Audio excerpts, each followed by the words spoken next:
Drama Tamil வியூவர்ஸ்க்கு hi. நம்ம இன்னைக்கு new Chinese drama what is wrong with my princess நம்ம already first எபிசோட பார்த்துருப்போம். இன்னைக்கு நம்ம அதோட ரெண்டாவது எபிசோடில் என்ன நடக்குதுன்னு பார்க்கலாம். அதுக்கு முன்னாடி லாஸ்ட் எபிசோடில் என்ன நடந்திருக்கும்னா, ராஜாவோட மனைவி நம்ம ஹீரோயின் ஜூ அவங்க ப்ரெக்னெண்ட்டாக இருந்திருப்பாங்க. அந்த குழந்தைய எப்படியாவது கொன்னாகணும், இவளால் நம்ம நிறைய அவமானப்பட்டிருக்கோம். இவ ஜென்ரலாக இருந்து நிறைய போரில் வெற்றியாட வந்தாங்கிறதுக்காக நம்மளை எல்லாரும் கீழ்த்தரமாக பேசினாங்களேங்கிற கோவத்தில் அந்த ராஜா என்ன பண்ணிடுறான், வயிற்றுல இருக்கிற குழந்தையும் கொன்று நம்ம ஹீரோயின் ஜூவையும் கொன்று இருப்பான். அதுக்கப்புறம் 5 வருஷத்துக்கு பின்னாடி டைம் ட்ராவல் பண்ண மாதிரி நம்ம ஹீரோயின் 7th பிரின்ஸ் மேன்ஷனில் கட்டி போட்டு 7th பிரின்ஸ் வச்சுக்கிட்டு இருந்திருப்பாரு. அதுவும் கல்யாணம் பண்ணிக்கிட்ட அன்னைக்கு அவரும் இவ ஸ்பை தானன்ட்டு கோவத்தில் அந்த மெழுகுவர்த்தியை அவர் அவங்க மேலே போடுற மாதிரி போவார் இல்லையா. ஆனால் உண்மையாலுமே போடலை, அது எல்லாமே அவங்களுடைய கனவாகவே இருந்திருக்கும். அதுக்கப்புறம் கொஞ்சம் சுதாரிச்சுட்டு, பிரின்ஸ் நம்ம இப்போ கல்யாணம் பண்ணிக்கிட்டோம், நான் உங்கள் கூட உயிரோட வாழணும்னு ஆசைப்படுறேன்னு சொல்லுவாங்க. அதுக்கப்புறம் நான் உங்களை ஸ்பை பண்ணுறதுக்காகலாம் நான் இங்கே வரல, அப்படின்னா உன்னுடைய ஐடென்டிட்டியை விட்டுட்டு இங்கே என் கூட எங்கள் ஃபேமிலியில் ஒருத்தியாக வாழ்ந்துக்கிட்டே ஸ்பை பண்ண போகிறதானே? அப்படிலாம் இல்லை, இது அந்த லீமோ தான் பண்ணுறான். லீமோ தான் ராஜா கிட்ட பேசி உங்களுக்கு என்னை கல்யாணம் பண்ணி வச்சான். எனக்கு ஒன்றும் தெரியாது. உங்ககிட்ட ப்ரூஃப் எதுவும் இருக்குதா? உங்ககிட்ட ப்ரூஃப் எதுவுமே இல்லாத நீ என்கிட்ட இந்த மாதிரி கன்வின்ஸ் பண்ணி பேசிக்கிட்டு இருக்க. என்கிட்ட இப்போ ப்ரூஃப் இல்லை, ஆனால் அந்த லீமோ தான் உங்களை கல்யாணம் பண்ணிக்கிறதுக்காக என்னை ஃபோர்ஸ் பண்ணான். உங்களை கல்யாணம் பண்ணிக்கிட்டு ஒரு நாளைக்கு கொல்றது தான் அவனுடைய திட்டம். நான் உங்களோட எனிமி கிடையாது, என்னை நம்புங்க. அப்படின்னா க்ரோன் பிரின்ஸ் ஆகணுங்கிறதுக்காக என்னுடைய செகண்ட் பிரதர் தான் இவ்வளோ தூரம் பண்ணிக்கிட்டு இருக்கானா? அப்படின்னா நீ எனக்காக எதுக்காக பேசிக்கிட்டு இருக்கேன்னு கேட்குறாரு. அப்போ ஜூ யோசிச்சு பார்க்குறாங்க, லீமோ தானே ராஜாவாக இருந்து இவங்களை கல்யாணம் பண்ணி ப்ரெக்னெண்ட்டாக இருக்கக்குள்ளேயே கொன்று இருப்பான்.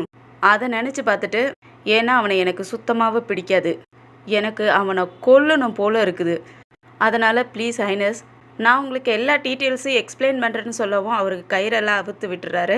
அவுத்து விட்டுக்கிட்டு, அப்படின்னா நீ அந்த லீமோவை என்கிட்ட காட்டி கொடுக்கணும்னு நினைக்கிறியா? நான் எப்படி நம்புன்னு நீ நினைக்கிற?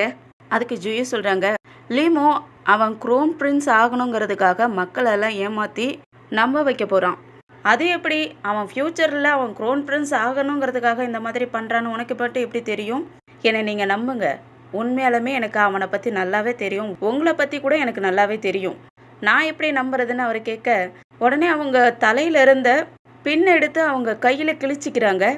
கையை கிழிச்சிக்கிட்டு ஒரு கர்ச்சிஃபை எடுத்து அந்த ரத்தத்தை தொடச்சிக்கிட்டு, நீங்கள் கொஞ்ச நேரத்துக்கு முன்னாடி என்னை அந்த மெழுகுவர்த்தியால் எரிக்கணும்னு தானே நினச்சிங்க, அதுக்காக நம்ம இந்த ரத்தம் படிஞ்ச ருமாலை யூஸ் பண்ணிக்கிட்டா என்ன, இது உங்கள் மாளிகையில் இருக்கிற ஸ்பைக்கு போதுமாக இருக்கும் அப்படின்னு சொல்லுவாங்களா. அதுக்கு அவரும் சரி நான் ஒத்துக்கிறேன், இன்னையிலேருந்து நம்ம 2 பேரும் சேர்ந்தே வேலை செய்யலாம், ஆனால் நான் உனக்கு 3 நாள் தான் டைம் கொடுப்பேன். அந்த 3 நாளில் நீ எனக்கு உண்மையாக இருக்கிறன்னு ப்ரூஃப் பண்ணி காட்டணும்னு சொல்லிட்டு அங்கேருந்து கிளம்பிடுறாரு. அப்புறம் அடுத்த நாள் காலையிலே ஆகுது. ஜூ ப்ரெக்னெண்ட்டாக இருக்கக்குள்ள ஒரு மேடு பொண்ணு அவங்க வயிற்றுல இருக்கிற குழந்தைய கொன்னா இல்லையா, அவள் தான் இங்கே இருக்கிற ஸ்பை போல் இருக்கு. அங்கே உள்ள யார் இருக்காங்களான்னு பார்த்துக்கிட்டே வரா. அங்கே ரத்தம் படிஞ்ச கர்ச்சிஃப் இருக்குமா, அதை எடுத்து பார்த்து யோசிச்சுக்கிட்டு இருப்பா. அப்போ ஜூ அங்கே வந்துடுறாங்க. இங்கே என்ன பண்ணிக்கிட்டு இருக்கிறேன்னு அந்த மணிகள்லாம் தூங்கிக்கிட்டு இருக்குமா, அதை விலைக்கு விட்டுட்டு கேட்பாங்க. அப்போ அவங்க கையில் அடிபட்டிருக்கும், அது தெரியுதா? அதை பார்த்துட்டு அவளுக்கு அவங்க கூப்பிட்ட உடனே திடுக்குன்னு ஆகிடுது, பயந்து போய்ட்றா. அந்த அடிப்பட்டதையும் மிஸ் பண்ணாமல் பார்க்குறா. அதுலேயும், மிஸ் உங்களுக்கு என்னாச்சு? அடிபட்டிருக்கு, நான் நினச்சி கூட பார்க்கல, இந்த பிரின்ஸ் உங்களை இப்படி கொடுமைப்படுத்துவார்னு நினச்சி கூட பார்க்கல அப்படின்ட்டு சொல்லிக்கிட்டு இருப்பாளா. அப்போ அவங்களுக்கு வயிற்றுல இருக்கிற குழந்தையவ கொன்னா இல்லையா, எம்பரரோட ஆர்டரில் தான் நான் உன்னோட வயிற்றுல இருக்கிற குழந்தைய கொல்றேன்னு சொல்லிட்டு வயிற்று பிடிச்சி நெரிப்பா இல்லையா, அது அவங்களுக்கு ஞாபகம் வருது. அதனால செம்ம கோபமாயிடுறாங்க. ஓங்கி பலார்னு அரைஞ்சிட்டு, என்னை ஏன் நைட்டு வந்து காப்பாற்றாத விட்டுட்ட? மாஸ்டர் என்னை கொடுமைப்படுத்திக்கிட்டு இருக்கக்குள்ள நீ வெளியே நின்று என்னை வேடிக்கை பார்த்துக்கிட்டு இருந்தியா? எங்கே போயிருந்தேன்னு சொல்லி திட்ட.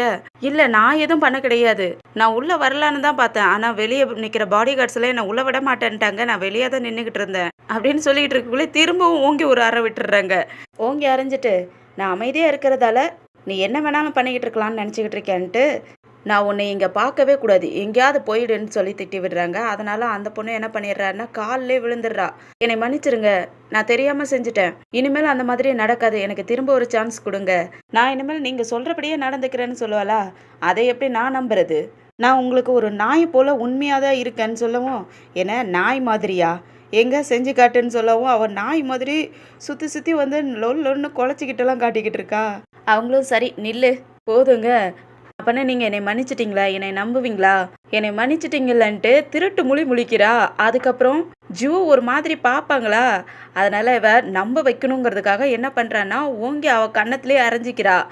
திரும்ப திரும்ப அரைஞ்சிக்கிட்டு நீ இனிமேல் இந்த தப்பு பண்ணுவியா, ஜூ அடிப்பட்டதுக்கு நீ தான் காரணம், நீ தான் காரணம்ன்ட்டு கன்னத்திலே அவளே அடிச்சிக்கிறா. அவங்களும் சரி நிப்பாட்டு, நீ இந்த மாதிரி ப்ரூஃப் பண்ணணும்னு யார் சொன்னதுன்னு கேட்க, நானாக தான் உங்கள்கிட்ட ப்ரூஃப் பண்ணுங்கிறதுக்காக இந்த மாதிரி பண்ணிக்கிட்டேன். நீ இனிமேல் ஒரு மாஸ்டருக்கு உண்மையாக இருக்கணும்னு சொல்லுவாங்களா, அவ்வளோ நன்றி நன்றின்ட்டு காலில் விழுந்து கும்பிட்டு கேட்டுக்கிட்டு இருப்பாளா. ஜூவும் நான் உங்களை சும்மா விட மாட்டேன், நான் உங்களை திரும்ப பழி வாங்குவேன்னு சொல்லி யோசிச்சுக்கிட்டு இருக்காங்க. இங்கே ஹீரோ வெளியே படிச்சுக்கிட்டு இருப்பாரா. அப்போ அவருடைய அசிஸ்டன்ட் வந்துட்டு லீமோ உண்மையாலுமே கொஞ்ச நாளைக்கு முன்னாடி பேலஸ்க்கு போயிருக்காரு, ராஜா கிட்ட ஏதோ பேசியிருக்காரு. அதுக்கப்புறம் தான் மேரேஜ் ப்ரிப்பரேஷன்லாம் நடந்திருக்கு, பிரின்சஸ் சொல்றது உண்மைதான்னு சொல்றான். சரி இருக்கட்டும், இந்த லீமோ இப்போ என்னையும் நினச்சிக்கிட்டு இருக்கான், இப்போ என்ன வேலை செஞ்சுக்கிட்டு இருக்கான், இன்னும் ஏதோ நடிச்சுக்கிட்டு இருக்காளான்னு நம்ம பார்த்துக்கலான்னு சொல்லிக்கிட்டு இருக்காரு. இங்கே ஜூ சேர்லேயே உட்காந்துட்டு டேபிளில் தலையை வச்சு படுத்துட்டு இருப்பாங்களா, தூங்கிக்கிட்டு இருப்பாங்களா. அப்போ அவங்க கனவுல ஒரு காட்டுக்குள்ளே வச்சு ஹீரோவை சுற்றி வளைச்சிடுறாங்க. அதில் ஜியூவும் அந்த லீமோவும் இருக்காங்க. அப்போ ஜியூ ஹீரோ கிட்ட சொல்லியிருக்காங்க, நான் செகண்ட் பிரின்ஸுக்காக என்ன வேணாலும் செய்வேன் அப்படின்னு சொல்கிறாங்க. அதுக்கப்புறம் இவங்க லவ் பண்ணி தான் அவரை ஏமாத்தி இருப்பாங்க போல இருக்கு. ஆல்ரெடி ஹீரோ சாகிற நிலமையிலையும் உன் மனசுக்குள்ள நான் கொஞ்சமாவது வந்திருப்பேனான்னு கேட்டிருப்பாரு. அப்படியே இங்கே கண்ணு முழிச்சிடுறாங்க. அதே எமோஷனலோடைய லீச்சேன் என்னை மன்னிச்சிருங்கன்னு சொல்லிக்கிட்டு இருக்காங்களா. ஹீரோவும் பக்கத்துல தான் உட்காந்துருந்துருக்காரு. என்னாச்சுன்னு கேட்க ஒன்றும் இல்லைன்னு சொல்லிடுறாங்க.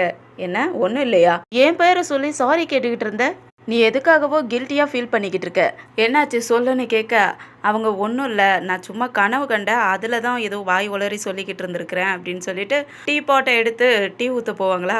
அவர் பிடிச்சிக்கிறாரு. உன் சின்சியரிட்டியை எப்படி காட்ட போகிறேன்னு கேட்க, ஹைனஸ் நான் ஒன்று யோசிச்சு வச்சுருக்கேன், நான் ஒரு பைத்திய மாதிரி நடிக்க போகிறேன், என்ன நடக்க போகுதுன்னு நீங்கள் பாருங்கன்னு சொல்லிக்கிட்டு இருப்பாங்க. அந்த மேட் இருக்கா இல்லையா, அவள் ஒளிஞ்சிருந்து இது எல்லாத்தையும் கேட்டுடுறா. உடனே போய் ஷின் கிட்ட சொல்லணும்னு யோசிச்சுக்கிட்டு இருக்கா. அப்படியே அடுத்த நாள் காலையில் ஹீரோவும் ஜூவும் அவங்க அப்பா வீட்டுக்கு வராங்க. ஜூவோட அப்பாவும் அவங்க ரெண்டாவது அம்மாவை ஹீரோ கிட்ட அவங்க அப்பா இன்ட்ரடியூஸ் பண்ணுறாரு. ஜூவும் எதோ பேய் அடித்த மாதிரியே வந்து நின்றுக்கிட்டு இருக்காங்க, எதுவுமே சொல்லலை. அப்போ ஒன்று யோசிச்சு பார்க்குறாங்க. முதல்ல என்ன நடந்திருக்கும்னா, இவங்க டீ ஊற்றி அவங்க அம்மாவுக்கு கொடுக்கக்குள்ள, அவங்க ஸ்டெப் மாமுக்கு கொடுக்கக்குள்ள அந்த ஷின் பொண்ணும் அங்கே வந்துடுறா. ஆக்சுவலாக ஷின் பொண்ணு வந்து இவங்களோட ஸ்டெப் சிஸ்டர். அவங்க டீ ஊற்றி கொடுக்கக்குள்ள அவள் நடுவில் வந்துடுற, அவள் ட்ரெஸ் எல்லாம் டீ ஊற்றிடுமா. அவங்க அம்மா ஜூவை தான் பிடிச்சி திட்டுறாங்க, பனிஷ் பண்ணி விட்டுறாங்க, முட்டி போட்டுக்கிட்டே இருக்காங்க. அவங்களும் முட்டி போட்டுக்கிட்டே இருக்காங்க. இப்போ இந்த ஷின் பொண்ணும் நல்லவ மாதிரியே நடிச்சுக்கிட்டு அக்கா வாங்கன்னு சொல்லி கையை பிடிப்பாளா, அவங்க கையை எடுத்து விடுறாங்க வேகமா. அவ போயிட்டு கீழே விழுந்துடுறா. இவங்க போயிட்டு ஹீரோவுக்கு பின்னாடி மறைஞ்சிக்கிறாங்க. அப்புறம் ஹீரோ தான் சமாளிக்கிற மாதிரி, இவளுக்கு பேய் பிடிச்சிருக்கு, அதனால தான் இப்போ கொஞ்ச நாளாக இப்படி நடந்துக்கிட்டு இருக்கா, என்னால் இங்கே அதிக நேரம் இருக்க முடியாது, சாப்பிட்டு நாங்கள் கிளம்புறோன்னு சொல்ல, இந்த ஷின் பொண்ணு இருந்துட்டு இவன் ஒன்றும் பைத்திய மாதிரி தெரியலையே, பாசங்க பண்ணுற மாதிரி இருக்கே, அக்கா நீ நடிக்கிறதானே, நீ ஏதோ பிளான் பண்ணிக்கிட்டு தானே இங்கே வந்திருக்க, நீ நடிக்கிறது நல்லாவே தெரியுது, உண்மையை சொல்லுன்னுக்கிட்டு இருக்கா. உடனே அவங்க அம்மாவும் உனக்கு தான் இதுக்கெல்லாம் ட்ரீட்மெண்ட் பண்ண தெரியும்ல, நீ கூட்டிகிட்டு போயிட்டு ட்ரீட்மெண்ட் பண்ணுன்னு சொல்கிறாங்களா. அவங்க அப்பாவுக்கு நம்பவே முடியல. என் பொண்ணா இது, என் பொண்ணு ரொம்ப ஸ்ட்ராங்காக இருப்பா, எப்படி இவளுக்கு இப்படி ஆச்சு, ஜூ உண்மையாலுமே நீ நடிக்கலல்ல, நான் என்ன அந்தளவுக்கு முட்டாளா, அவள் நடிக்கிறாளா இல்லை உண்மையாலுமே பைத்தியமாக இருக்காளான்னு எனக்கு தெரியாதான்னு ஹீரோ கோவப்படுறாரு. அதுக்கப்புறம் அவங்க அப்பாவும் அதான் செவன்த் பிரின்ஸை சொல்கிறாரு, இதை விடமா உனக்கு எவிடன்ஸ் வேணும், ஏன் இந்த மாதிரி பண்ணிக்கிட்டு இருக்கேன்னு கேட்க, உடனே அவங்க அம்மா காப்பாத்துறதுக்காக என் பொண்ணு அப்படிலாம் பேச கிடையாது, ஒருவேளை தப்பாக புரிஞ்சிருக்கலாம் அப்படின்ட்டு ஒரு மாதிரி ஜூவையும் கிண்டல் பண்ணுற மாதிரியே பேசியிருப்பாளா. அதனால அவங்க என்ன பண்ணுறாங்கன்னா, கையில் வேர்க்கடலை அங்கே இருக்கும், கையில் அள்ளிக்கிறாங்க. பேசிக்கிட்டு இருக்கக்குள்ளேயே அந்த ஸ்டெப்மா மூஞ்சிலேயே வீசிடுறாங்க. வீசிட்டு பைத்தியம் மாதிரி குதிச்சுக்கிட்டு இருக்காங்க. எல்லாருமே பதறி போயிடுறாங்க. போய் அவங்க அம்மாவை பிடிச்சிட்டு உனக்கு என்னாச்சு என்னாச்சுன்னு எல்லாரும் பார்த்துக்கிட்டு இருக்காங்க. அவங்க இரும்பிக்கிட்டு இருக்காங்க. வாயிலெல்லாம் போயிடுச்சு போல இருக்கு. இதில் வேற அவங்க குதிச்சுக்கிட்டு இருந்தவங்க ஓடி போயிட்டு அவங்க முதுகுலேயே ஒரு தட்டு அவங்க தொண்டையில் அடைச்சிக்கிட்டு இருந்த வேர்க்கடலை கீழே வந்து விழுது. இவங்க பண்ணுறதெல்லாம் பார்த்துட்டு ஷின்னும் கோவப்பட்டு அடிக்கிறதுக்காக போவாளா, அவங்க பிடிச்சி இடிச்சு தள்ளிடுறாங்க.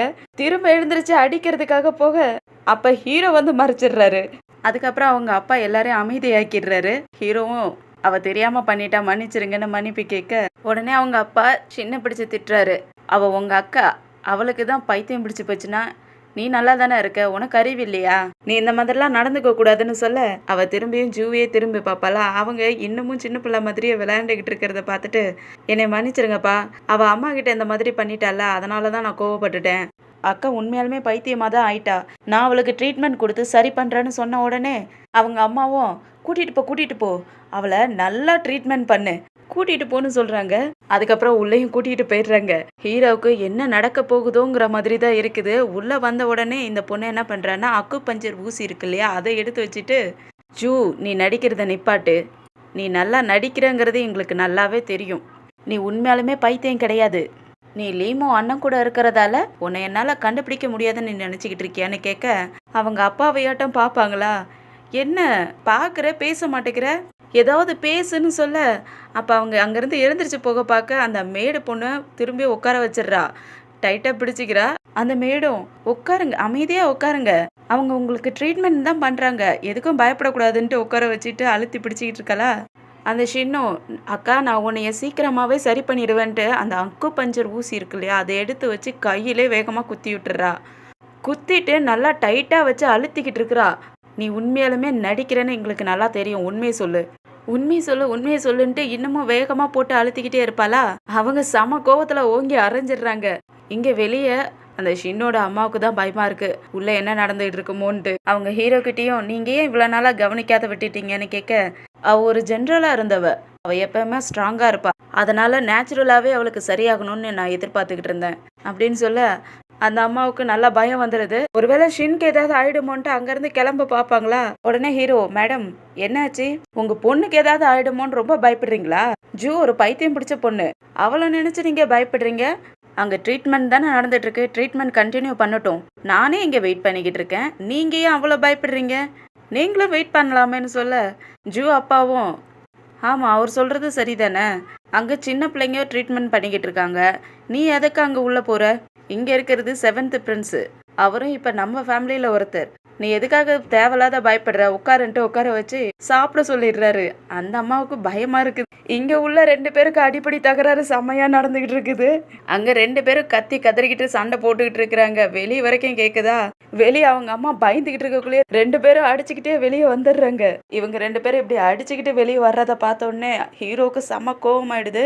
என்ன நடக்குது இங்கன்ட்டு கோவப்பட அதோட இந்த எபிசோடு முடியுது. ஃப்ரெண்ட்ஸ் ஆக்சுவலாக இந்த வீடியோ வந்து சின்னதாக வருது.